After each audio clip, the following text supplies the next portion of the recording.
Everyone. Today we are going to talk about our paper, Developing Industry Relevant Higher Order Thinking Skills. For the time purposes and to be brief, we will refer to higher order thinking skills as HOTS, that is by its acronym. My name is Shekhar, and I would now like to introduce my colleagues. Hi, I'm Margaret. I'm Charles, teaching software engineering. Thank you, Margaret. Thank you, Charles. Our presentation is divided into the following sections. We are going to talk about introduction, context, and research questions. I will take care of these sections. Margaret will talk about methodology, quiz data, and analysis. And Charles will then round up the conversation by talking about findings and conclusion. What got us started on this paper was a very interesting discussion we once had about the use of objectivism and constructivism in the teaching. Objectivism asserts that students are engaged actively in a subject matter to learn. However, it does not advocate that the students transform or construct reality. Constructivism, on the other hand, involves you in a process of meaning and knowledge construction, as opposed to passively receiving information. We started looking at what the industry was asking of the candidates, and we looked at the fact that everybody talked about complex problems, analysis, and skills like those required higher order thinking skills. And everybody was saying computer science students seem to be lacking these higher order thinking skills. And we thought, okay, how would one include these higher order thinking skills in teaching curricula? As industry keeps emphasizing on these, can we use a constructivist approach? And that led us to looking at literature, and we saw that employability was talked about by different candidates in a different manner. The industry was talking differently, the academics were talking differently, and the students were talking differently. And obviously each had a very different connotation, so there was a bit of a misalignment. So we decided to focus on the misalignment area of higher order thinking skills, and that's what gave us the context of this interesting research experiment. So essentially, we said, okay, let's take something as simple as quizzes, and can we make this as a constructivist task? And let's see what comes out of it as a result. So these are our research questions. How can a constructivist quiz be designed to develop HOTS? And obviously, more importantly, if that is possible, is there a correlation between the number of quizzes attempted and performance in higher order thinking tasks? I would now like to hand over to my colleague Margaret for the next part of the discussion. Well, the methodology was Charles, our colleague, had collected a whole lot of data over many years of quizzes for his software engineering fundamental students' challenges. They've been practicing all these different topics. And we looked through the quiz bank and decided which ones were relevant for the different levels of Bloom's taxonomy. So some related to knowledge, comprehension, application, and analysis. And so we looked at 61 questions on the knowledge level and how the students had actually answered them. So when we looked at the overall difficulty of these knowledge questions, we found that 68% of the students had got them correct.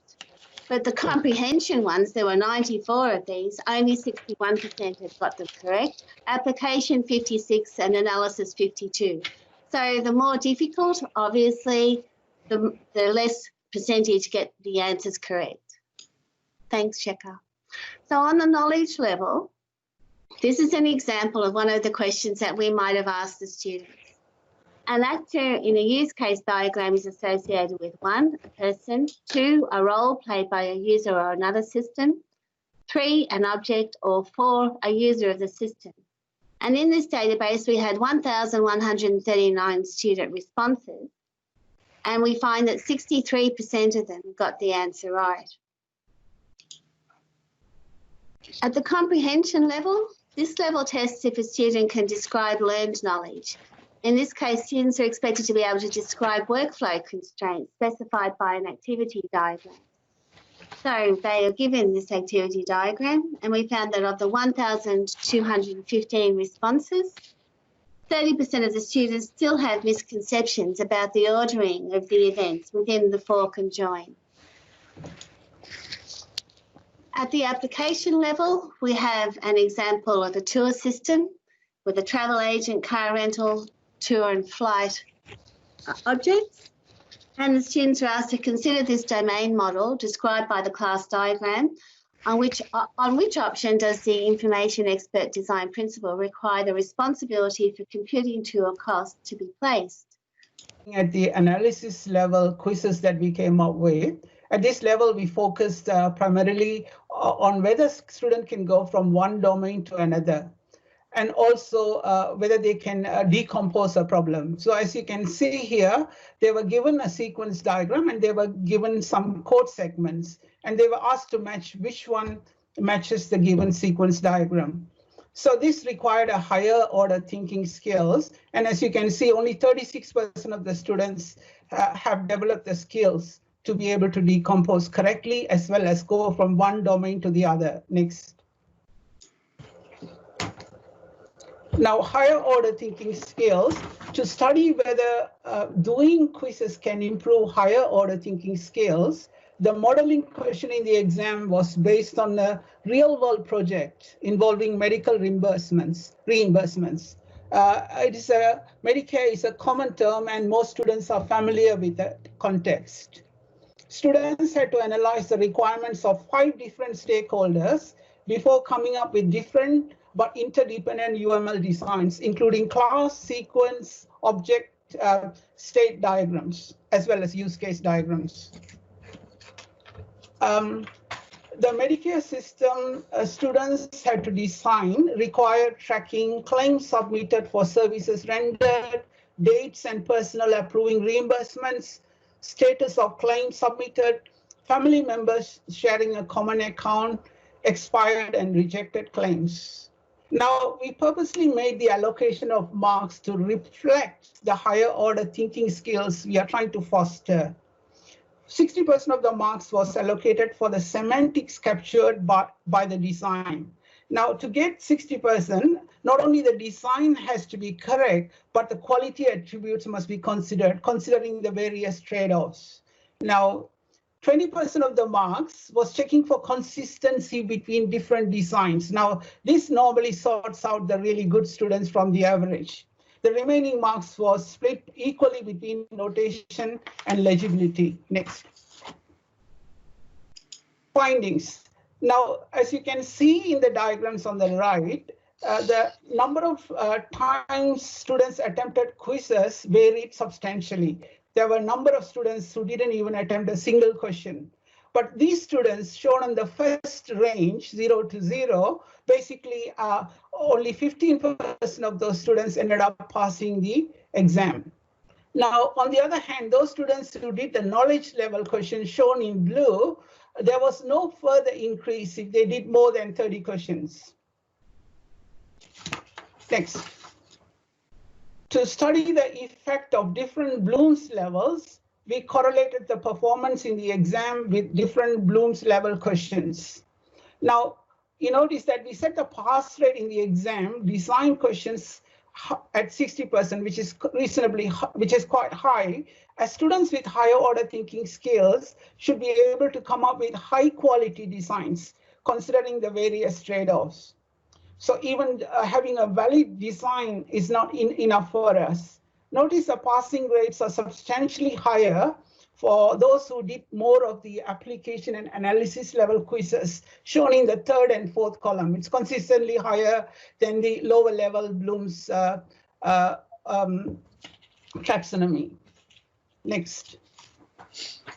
So in conclusion, higher order thinking skills measured through a real life problem correlated better with quizzes set at higher Bloom's levels, answering our RQ1 research question 1 in the affirmative. Our analysis level quizzes not only required understanding the problem context, but also abstraction skills needed for arriving at a solution, considering multiple perspectives. Now, we were pleasantly surprised to find those who attempted more quizzes also demonstrated better higher order thinking skills, answering research question 2 affirmatively. What we noted was such students commence quizzes early, starting from week 3, thus benefiting from a learning momentum. For example, a student who learned the technique for identifying valid domain objects correctly in week 3 naturally found it easier to learn the domain models and interaction designs later. Moreover, the use of quizzes expounding abstract concepts using concrete examples help students to learn the more abstract concepts like solid principles, as well as grasp patterns such as information expert. Now, obviously, software engineering is a good course to impart higher order thinking skills, as every problem needs to be viewed from multiple perspectives. So the main takeaway from our studies is that quizzes using real world problems can hone their analytical skills. Also, quizzes offered over a longer period and covering multiple scenarios appear to facilitate deep learning through a constructivist approach. Thank you, Shekhar. Thank you, Margaret. Thank you, Charles. We are now open to any questions.